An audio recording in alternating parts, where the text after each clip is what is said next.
Students, तो आज की वीडियो में हम डिस्कस करने वाले हैं चैप्टर 4 क्वाड्रेटिक इक्वेशन की एक्सरसाइज 4.2। तो देखते हैं हम हमारा फर्स्ट क्वेश्चन। तो हमारा पहला क्वेश्चन है find the roots of the following equation by factorization, यानी कि हमें फैक्टराइजेशन करना है इस इक्वेशन का। तो मैंने आपको बताया था कि किसी भी क्वाड्रेटिक इक्वेशन का जो फैक्टराइजेशन करना है उसके लिए दो मेथड्स होती है, एक होती है फॉर्मूला मेथड और दूसरी होती है splitting the middle term method. तो हम इसको splitting the middle term method से इसका फैक्टराइजेशन कर रहे हैं। तो देखते हैं, सबसे पहले तो मैं इसको एज इट इज लिख दूंगा x² - 3x - 10 = 0। ठीक है, अभी हम क्या करेंगे कि जो हमारी लास्ट वाली टर्म है इसका मल्टीप्लाई फर्स्ट वाली टर्म में कर देंगे। तो फर्स्ट वाली टर्म कितनी है हमारी 1, तो इस 10 का मल्टीप्लाई कर देंगे 1 में, तो आंसर कितना आएगा 10। तो अब हमें ऐसी डिजिट सोचनी है कि जिसका मल्टीप्लाई करने पर तो हमें 10 मिल जाए, लेकिन उसको प्लस या माइनस करें तो हमें ये बीच वाली टर्म मिलनी चाहिए, यानी कि हमें 3 मिलना चाहिए। तो हमें ऐसी डिजिट सोचनी है। तो चलो सोचते हैं ऐसी डिजिट, जैसे 5 2 = 10, यानी कि अगर मैं 5 में 2 का मल्टीप्लाई करूं तो कितना आ जाएगा 10। लेकिन अगर मैं 5 में से 2 माइनस कर दूं तो मुझे रिजल्ट क्या मिलेगा 3। तो ये स्प्लिट करना है मुझे मिडिल टर्म को। तो मैं x² को एज इट इज लिख दूंगा माइनस इस 3 की प्लेस पे मैं क्या लिखूंगा 5 - 2, यानी मेरा x एज इट इज -10 = 0। ये x²। अभी ध्यान रखना, जब कभी भी आपके पास आगे अगर माइनस का साइन है तो इसका मतलब ये होता है कि मैं पीछे की साइन, मतलब कि जब इस माइनस का अंदर मल्टीप्लाई करेंगे तो साइन चेंज करना है। तो -5 और x का मल्टीप्लाई करेंगे तो x माइनस माइनस प्लस ये 2 और x -10 = 2। अभी हम देख सकते हैं कि हमारे पास यहाँ पे टोटल 4 टर्म्स बन चुकी है। तो हम इसकी पेयरिंग कर लेंगे दो। ये हमारा पहला पेयर, ये दूसरा पेयर। तो अच्छा ध्यान रखना कि जब कभी भी हम दो की पेयरिंग करते हैं, यानी कि हम अगर पेयरिंग करेंगे तो यहाँ से कुछ ना कुछ कॉमन जरूर निकलेगा। तो हम देख सकते हैं कि हमारी जो इन दोनों टर्म में से x कॉमन आ रहा था, x मैंने कॉमन लिया तो क्या बचेगा x - 5। देन हम देख सकते हैं कि जो हमारी सेकंड टर्म है इसमें से मुझे 2 कॉमन दिख रहा है, क्योंकि 2 × 2 2 5 = 10, तो क्या बचेगा x - 2 5 = 10 = 0। अभी देख सकते हैं कि दोनों पेयर हमारे सेम हैं। अच्छा ध्यान रखना कि जब कभी भी आप क्वेश्चन को सॉल्व कर रहे हैं तो आपके दोनों पेयर सेम आने चाहिए लास्ट में। अगर ये दोनों पेयर सेम नहीं आ रहे हैं इसका मतलब है कि आप क्वेश्चन में कोई मिस्टेक कर चुके हो। ठीक है, तो हम यहाँ पे इन दोनों पेयर में से ये कॉमन ले लेते हैं x - 5। क्या बचेगा x + 2 = 0। तो अभी मैं इसको ऐसा लिख सकता हूँ कि एक बार x - 5 = 0 और दूसरी बार x + 2 = 0। इसका मतलब क्या हो जाएगा कि x = 5 एंड x = -2। अभी क्वेश्चन ने हमसे क्या बोला था, फाइंड द रूट्स। तो ये जो x की वैल्यू है ये इसी को हम बोलते हैं कि रूट्स। तो हमारे रूट्स क्या हो जाएंगे x = 5 एंड -2। ये एप्लीकेशन का आंसर। इसी का हम सेकंड पार्ट देख लेते हैं कि 2x² + x - 6 = 0। तो 2x² + x - 6 = 0। तो अभी हम क्या करेंगे कि जो लास्ट वाली टर्म में 6 लिखा हुआ है इसका मल्टीप्लाई फर्स्ट वाली टर्म में कर देंगे। फर्स्ट वाली टर्म में कौन है 2, तो मैं 6 का 2 में मल्टीप्लाई कर देता हूं तो कितना आ जाएगा हमारे पास 12। यानी कि अब हमें ऐसा नंबर सोचना है कि जिसका मैं मल्टीप्लाई करूं तो मुझे आंसर कितना मिले 12, लेकिन जिनको अगर मैं प्लस या माइनस करूं तो मुझे रिजल्ट क्या मिलना चाहिए 1। तो चलो सोचते हैं। तो 4 3 = 12 और अगर मैं 4 में से 3 माइनस कर दूं तो आंसर कितना आ जाएगा 1। तो मैं इस 1 की प्लेस पे क्या लिखने वाला हूं कि 4 - 3, देन ये हमारा x एज इट इज -6 = 0। ये 2x² प्लस 4 का x में मल्टीप्लाई करेंगे तो 4x -3x -6 = 0। अभी देख सकते हैं कि टोटल 4 टर्म्स हो चुकी है। तो हम पेयरिंग करेंगे, ये हमारा पहला पेयर, ये हमारा दूसरा पेयर। अभी देख सकते हैं पहले पेयर में से मुझे ये x तो डायरेक्टली कॉमन दिख रहा है, तो मैंने x कॉमन ले लिया। अभी 2 × 2 2 2 4, तो 2 भी कॉमन आ जाएगा। क्या बचेगा x + 2 2 4 माइनस। अब इधर से जो भी कॉमन लेंगे मैंने आपको बता रखा है कि ये जो साइन होता है वो कॉमन लेते हैं, तो माइनस का कॉमन लेंगे। 3 × 3 2 2 6, तो 3 कॉमन आ जाएगा, तो x + 2 = 0। यहाँ आप देख सकते हैं कि हमारी ये जो दोनों टर्म्स है x + 2 ये सेम आ गई है। तो इसका मतलब क्या है कि हमारा क्वेश्चन सही चल रहा है। अभी x + 2 कॉमन ले लेंगे तो क्या बचेगा 2x - 3 = 0। जैसे ही हमारी ये स्टेप आती है तो एक बार हम लिख देंगे x + 2 = 0 एंड दूसरी बार 2x - 3 = 0। x इक्वल कितना हो जाएगा -2 एंड यहाँ पे x इक्वल कितना हो जाएगा -3 हो जाएगा तो +3, 2 मल्टीप्लाई में जाएगा डिवाइड में। ये हमारा आंसर है क्वेश्चन का। तो अभी हम इसी का थर्ड क्वेश्चन देख रहे हैं कि √2x² + 7x + 5 √2 = 0। तो हमें इसको फैक्टराइज करना है। तो मैं लिख देता हूं कि √2x² + 7x + 5 √2 = 0। जब इस तरीके का रूट का क्वेश्चन आता है ना तो आप में से बहुत सारे बच्चे कंफ्यूज हो जाते हैं कि यार इसमें क्या करेंगे। तो आपको कंफ्यूज नहीं होना है, आपको अपनी वही splitting the middle term method का यूज करना है। तो हम क्या करते थे कि जो लास्ट वाली टर्म होती थी इसका मल्टीप्लाई फर्स्ट वाली टर्म के कोएफिशिएंट में करते थे। तो हम क्या करेंगे कि इस 5 √2 का मल्टीप्लाई करेंगे √2 में, तो क्या होगा कि 5 तो एज इट इज रह जाएगा, √2 का √2 में मल्टीप्लाई करेंगे कितना हो जाएगा, तो 5 × 2 = 10। तो हमें ऐसा नंबर सोचना है कि मल्टीप्लाई करने पर तो 10 आ जाए, जबकि उनको प्लस या माइनस करें तो आंसर कितना आ जाना चाहिए, 7 आ जाना चाहिए, हमारी बीच वाली ब्रैकेट में आ जानी चाहिए। तो देखिए 5 2 10 जो लिखा हुआ है, और मैं अगर 5 में 2 प्लस कर दूं तो कितना आ जाएगा 7। तो वैसा लिख सकते हैं कि ये √2x² एज इट इज, इस 7 की जगह में ऐसा लिख देंगे 5x + 2x, क्योंकि ये दो हमारे वेक्टर है, प्लस 5√2 = 0। अभी देख सकते हैं हमारी 4 टर्म्स आ गई है। अगर हमारी 4 टर्म्स आ गई तो हमें इसमें दो दो की पेयरिंग करनी है। तो ये हमारा पहला पेयर है और ये हमारा दूसरा पेयर है। अभी देख सकते हैं कि पहले वाले पेयर में से हमारा एक x कॉमन आ रहा है, तो मैंने x कॉमन लिया है, क्या बचेगा 2x + 5 प्लस। अब सेकंड वाली टर्म को अगर हम मतलब पेयर को हम ध्यान से देखते हैं तो हमें यहाँ पे कुछ भी कॉमन नहीं दिख रहा है, और जब हमें कुछ भी कॉमन नहीं दिख रहा है तब यहाँ पे थोड़ी सी प्रॉब्लम है। वैसे तो 1 कॉमन आता है, लेकिन आप देख सकते हैं कि अगर मैं 1 कॉमन लेता हूँ तो क्या बचेगा 2x + 5√2, ठीक है। और हो क्या रहा है कि दोनों ब्रैकेट हमारे सेम नहीं आ रहे। मैंने क्या बताया था आपको कि दोनों ब्रैकेट सेम बननी चाहिए तो ही आपका क्वेश्चन सही चल रहा है। तो अभी हम यहाँ पे ध्यान से देखेंगे कि क्या कॉमन आ रहा है। ये हमें लिखा हुआ है 2 और ये लिखा हुआ है √2। तो आप देख सकते हैं कि हमने यहाँ पे मल्टीप्लाई किया था कि √2 को √2 में मल्टीप्लाई किया तो आंसर कितना आया था 2। इसका मतलब ये होता है कि जो 2 लिखा हुआ हमारा, इसका मतलब होता है कि 2 बार √2। इसका मतलब हम समझ सकते हैं √2 × √2। तो हम यहाँ पे कॉमन देखें तो क्या आ जाएगा, एक तो √2 कॉमन आ जाएगा, तो क्या बचेगा 2 √2 में से एक √2 बाहर आ जाएगा, तो √2 x इज इट इज, यहाँ पे हमारा 5 √2 तो बाहर आ गया। अभी देख सकते हैं √2x + 5 √2x + 5 दोनों ब्रैकेट सेम है, इसका मतलब हम क्वेश्चन सही कर रहे हैं। अब इन दोनों में से एक कॉमन ले लेंगे, तो ये √2x + 5 और ये क्या बचेगा x + √2 = 0। अब इन दोनों ब्रैकेट के इक्वल 0, तो एक बार तो ऐसा लिख लेंगे कि √2x + 5 = 0 और दूसरी बार x + √2 = 0। तो हमारा x इक्वल कितना आंसर आ जाएगा 5 मिल जाएगा, तो -5 ये √2 ऊपर आ जाएगा। देन हम यहाँ पे देख सकते हैं तो x इक्वल कितना आ जाएगा -√2 ये हमारा क्वेश्चन का आंसर है। तो इसका फोर्थ वाला पार्ट देखेंगे 2x² - x + 1/8 = 0। तो आप याद रखिएगा जब भी किसी इक्वेशन को सॉल्व कर रहे हैं तो उसके अपॉन में कोई डिजिट नहीं होनी चाहिए। तो हम क्या कर रहे हैं कि जो हमारी अपॉन की डिजिट है इसको हटाने का तरीका ये होता है कि यहाँ पे हम एलसीएम ले लें। तो या तो एलसीएम ले सकते हैं, मैंने आपको एक तरीका और सिखाया था कि इस 8 का मल्टीप्लाई आप जिस के अपॉन में है उसको छोड़ के सब दो कर दीजिए। तो 8 का मल्टीप्लाई मैं खुद करूंगा तो 8 × 16x², 8 बन जा 8x और ये +1 = 0, क्योंकि 8 का 0 कर देंगे तो जाएगा। अभी हमारे पास में क्वाड्रेटिक इक्वेशन के स्टैंडर्ड फॉर्म में कन्वर्ट भी हो चुकी है। अभी वही तरीका कि लास्ट वाली टर्म का मल्टीप्लाई फर्स्ट वाली टर्म के कोएफिशिएंट, तो क्या हो जाएगा 1 × 16 = 60। तो हमें ऐसी डिजिट सोचनी है कि मल्टीप्लाई करने से तो 16 आंसर आ जाए, जबकि हम उनको प्लस या माइनस करें तो हमारा आंसर कितना आ जाना चाहिए 8। तो देखते हैं कि 4 4 = 16, जबकि मैं 4 में 4 को प्लस करूंगा तो आंसर कितना आ जाएगा 8। तो मैं ऐसा लिख सकता हूं कि ये 16x² माइनस क्या डिवाइड हुआ 4 4, मतलब इसे 8 की जगह पे ऐसा लिख सकता हूं -4x + 1 तो हमारा ये पेयर बन जाएगा, दूसरा पेयर बन जाएगा। पहले पेयर में हम देख सकते हैं कि एक तो हमें x डायरेक्टली कॉमन दिख रहा है, 4 बन जा 4 4 4 = 16 तो 4 भी कॉमन आ जाएगा, तो 4 4 = 16 तो 4 बन जा 4। यहां से ध्यान से देखिए कुछ भी कॉमन नहीं आ रहा तो 1 कॉमन आ रहा है। देन मैंने आपको एक चीज सिखाई थी कि जब भी कॉमन ले रहे हैं तो ये वाला साइन कॉमन आता है, तो माइनस का कॉमन आएगा। माइनस का कॉमन आने की वजह से अंदर के साइन चेंज हो जाएंगे, तो 4x - 1 4x - 1। अगर दोनों हमारे पेयर सेम है, मतलब दोनों ब्रैकेट सेम है, इसका मतलब क्वेश्चन सही चल रहा है। तो 4x - 1 और ये आपका 4x - 1 = 0। दोनों ब्रैकेट के इक्वल हम क्या लिख सकते हैं 0। तो मैं एक बार ऐसा लिख रहा हूं कि 4x - 1 = 0 और दूसरी बार भी 4x - 1 = 0। तो मेरा 4x इक्वल कितना हो जाएगा 1, यानी कि x इक्वल 1/4। सेम इस इक्वेशन इधर भी सॉल्व करेंगे तो x इक्वल कितना हो जाएगा 1/4, ये हमारा आंसर हो जाएगा। अभी हम देख सकते हैं कि हमारी लास्ट इक्वेशन बची है 100x² - 20x + 1 = 0। इस वाली इक्वेशन को आप होमवर्क में ट्राई करिएगा, तो ये आपका होमवर्क हो जाएगा, ठीक है। अगर ये आप क्वेश्चन आप सॉल्व नहीं कर पाते आप मुझे कमेंट बॉक्स में बताइएगा ताकि हम अपनी नेक्स्ट वीडियो में इस क्वेश्चन को भी करा सकें।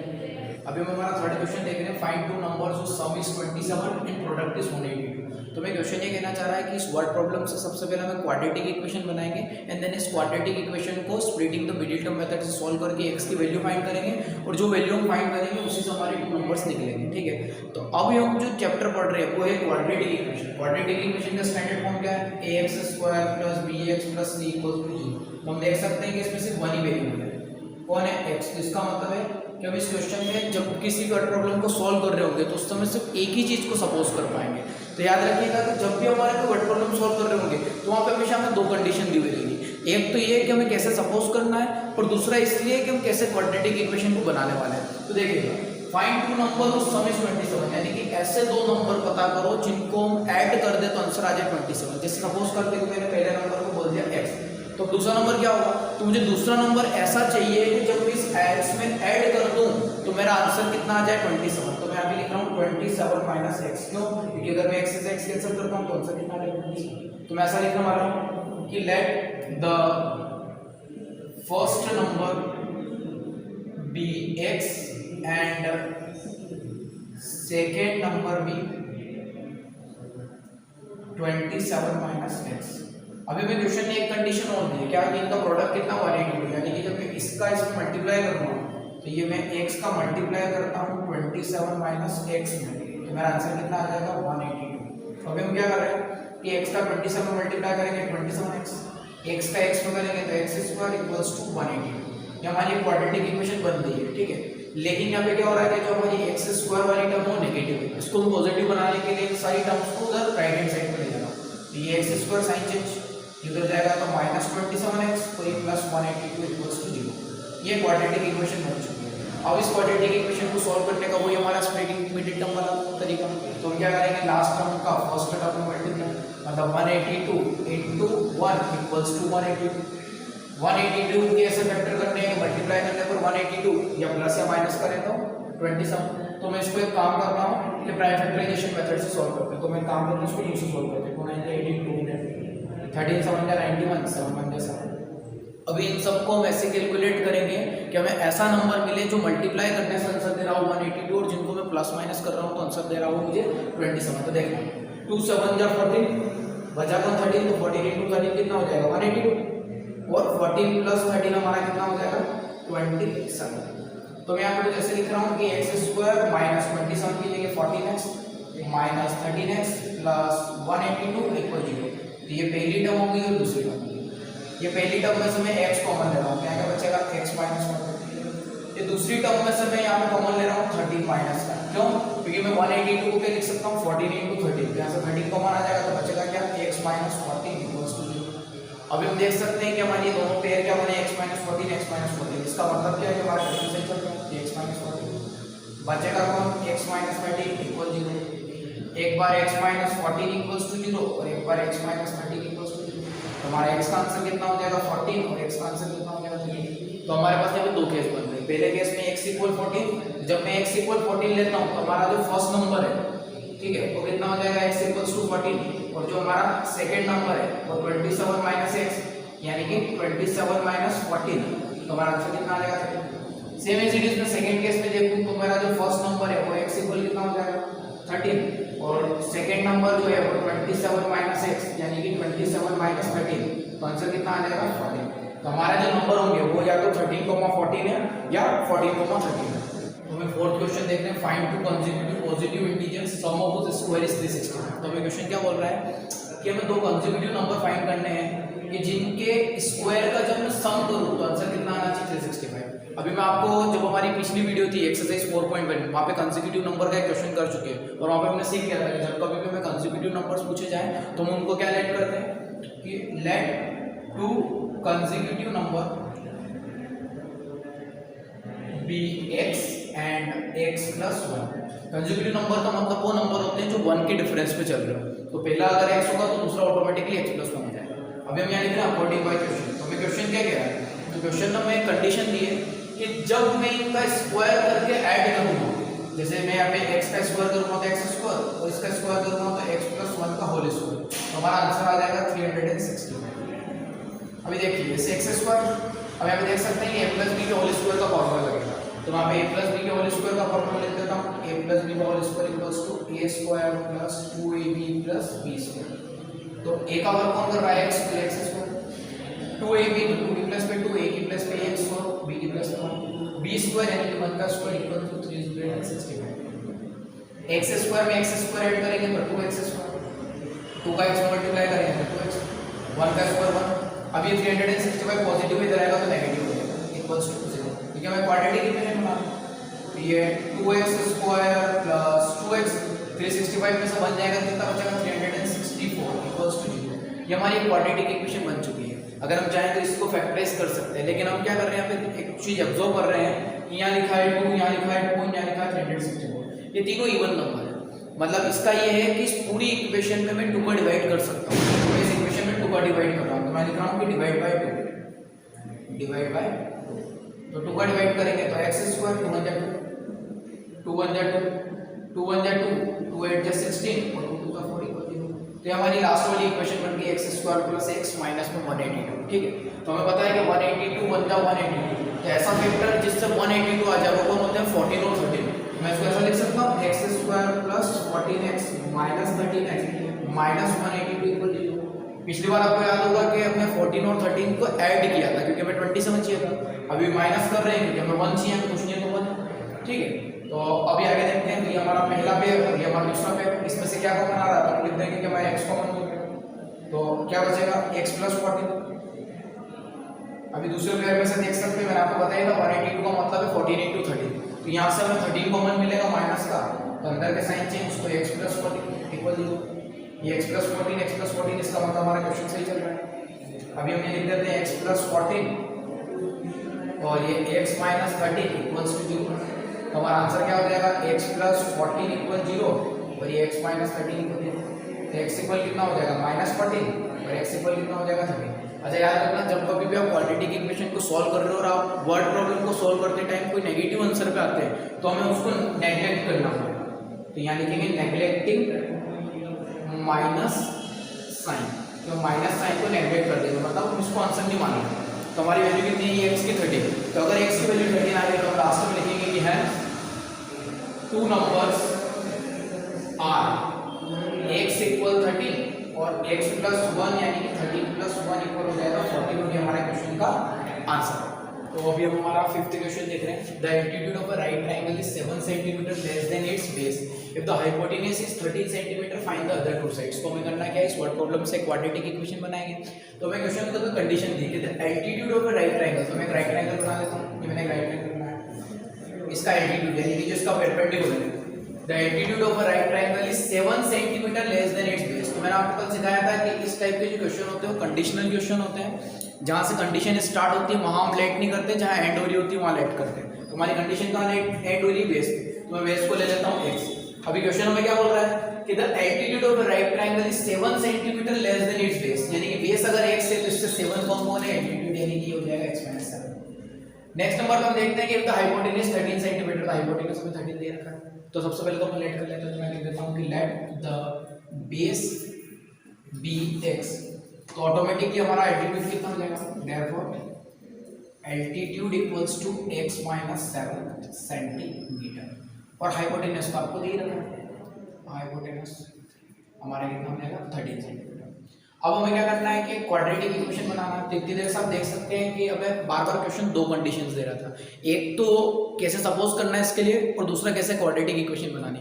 इस क्वेश्चन में देख सकते हैं कि हम लोगों को सिर्फ एक ही कंडीशन दी है कि कैसे हमें लेट करना है। तो ये ज्योमेट्रिकल प्रॉब्लम है, जब कभी भी हम किसी ज्योमेट्रिकल प्रॉब्लम को सॉल्व कर रहे होंगे वहां पे दूसरी कंडीशन जो रहेगी वो हमारे जो में उस शेप के बारे में कितना नॉलेज है उसके अकॉर्डिंग बनेगी। तो हमारा देखिए ये एक राइट एंगल ट्रायंगल दे रखा है।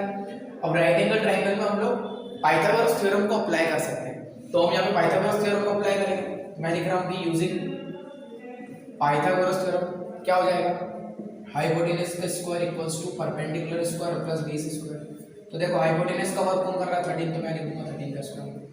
बेस कितना हमारा x, तो हम यहाँ लिख देंगे x स्क्वायर, ठीक है, सॉरी ये बेस हमारा यहाँ पे ये x स्क्वायर, और परपेंडिकुलर कितना x - 7, तो हम यहाँ लिख देंगे x - 7 का होल स्क्वायर। इसको ओपन कर दें, 13 का स्क्वायर 169, x - 7 का स्क्वायर, तो यहाँ पे हमारे पास में a - b के होल स्क्वायर का फॉर्मूला अप्लाई करना पड़ेगा, a square minus 2ab plus b square. हमारे यहाँ पे a का वर्क कौन कर रहा है x, और b का वर्क कौन कर रहा है 7, तो यहाँ मिल जाएगा x स्क्वायर माइनस 2 7 जा 14x प्लस 7 का स्क्वायर 49 और ये प्लस x स्क्वायर। सॉल्व कर दे क्वेश्चन को, तो ये 169 as it is, x square और x स्क्वायर कितना हो जाएगा 2x square minus 14x plus 49। अभी क्या करेंगे, ये जो 169 है हम इसको इस साइड ले जाएंगे, तो जैसा हो जाएगा 2x square minus 14x plus 49 और ये इधर आएगा तो -169 इक्वल्स टू 0। ठीक है, अभी हम क्वेश्चन को थोड़ा आगे सॉल्व करते हैं। तो ये 2x² माइनस 14x 169 और 49, तो ये नेगेटिव है पॉजिटिव है, माइनस प्लस माइनस, 9 में से 9 जाएंगे तो 0, 6 में से 4 जाएंगे तो कितने बचेंगे 2 और ये 1 एज इट इज। तो कितना हो जाएगा माइनस में हमारा 120 इक्वल्स टू 0। तो ये स्टेप में हम ध्यान से देख सकते हैं कि ये 2 इवन नंबर है, 14 इवन नंबर है, 120 भी इवन नंबर है। मतलब हम इसमें किसी इवन नंबर से डिवाइड दे सकते हैं, तो हम 2 का डिवाइड दे रहे हैं, तो इस इक्वेशन में क्या का डिवाइड देंगे 2 का। तो मैं लिख रहा हूँ कि डिवाइड बाय 2, तो ये हो जाएगा x² माइनस 2 7 जा 14, 2 6 जा 12 और ये 0 एज इट इज। ये हमारी इक्वेशन बन चुकी है। तो ये क्वाड्रेटिक इक्वेशन बन गई है। अब हम इसको splitting the middle term method से सॉल्व कर लेंगे। तो हम क्या करते थे कि ये जो लास्ट वाली टर्म है इसका मल्टीप्लाई फर्स्ट वाली टर्म के कोएफिशिएंट से करते हैं। तो क्या हो जाएगा 61 या 60। तो हमें ऐसा नंबर सोचना है कि हमें मल्टीप्लाई करने से तो 60 मिल जाए, लेकिन उनको मैं प्लस या माइनस करूँ तो हमारा आंसर कितना हो जाए 7। तो ऐसा नंबर हमें सोचना है। तो देखो 60 कौन से नंबर की टेबल में आता है, तो हम देख सकते हैं। एक तो हम इसको डायरेक्ट ऐसे भी कर सकते हैं, जैसे 12 5 60, 12 में से 5 जाएंगे कितना बचेंगे 7। अगर आप डायरेक्टली माइंड में कैलकुलेट कर सकते हो तो ऐसा भी कर सकते हो, या फिर आप उसका प्राइम फैक्टर में निकाल के भी क्वेश्चन को सॉल्व कर सकते हो। ये x² 7 की जगह हम लिखेंगे -12x plus 5x minus 60 equals to 0। ये हमारा पहला पेयर हो जाएगा, दूसरा पेयर हो जाएगा। पहले पेयर में हम देख सकते हैं x कॉमन आ रहा है, तो कितना हो जाएगा x - 12। दूसरे पेयर में हमारे पास में क्या कॉमन आ रहा है 5, तो क्या बचेगा x - 12 इक्वल्स टू 0। कैसे 5 1 5, 1 बच जाएंगे, 5 2 10, x - 12 x - 12 दोनों ब्रैकेट सही है, मतलब सेम है, इसका मतलब क्वेश्चन सही चल रहा है। तो मैंने x - 12 यहाँ पे कॉमन ले लिया, बचेगा कौन x + 5 इक्वल्स टू 0। एक बार हम लिख देंगे x - 12 इक्वल 0 और ये x + 5 इक्वल 0। तो x इक्वल कितना हो जाएगा 12 और यहाँ x इक्वल कितना हो जाएगा -5। मैंने आपको बोल दिया था कि जब कभी भी नेगेटिव वैल्यू आएगी तो हम उसको नेगलेक्ट करेंगे, तो मैं लिख देता हूँ नेगलेक्टिंग द वैल्यू। तो x की वैल्यू कितनी हो जाएगी 12। अब हमें क्वेश्चन ने x की वैल्यू नहीं पूछी थी, हमें क्वेश्चन ने क्या पूछा था कि find the other two sides, यानी कि हमें बेस और एल्टीट्यूड निकालना था। तो हमारा बेस कितना हो जाएगा x इक्वल्स टू 12 और जो हमारा एल्टीट्यूड था वो हमने क्या लिखा था x - 7।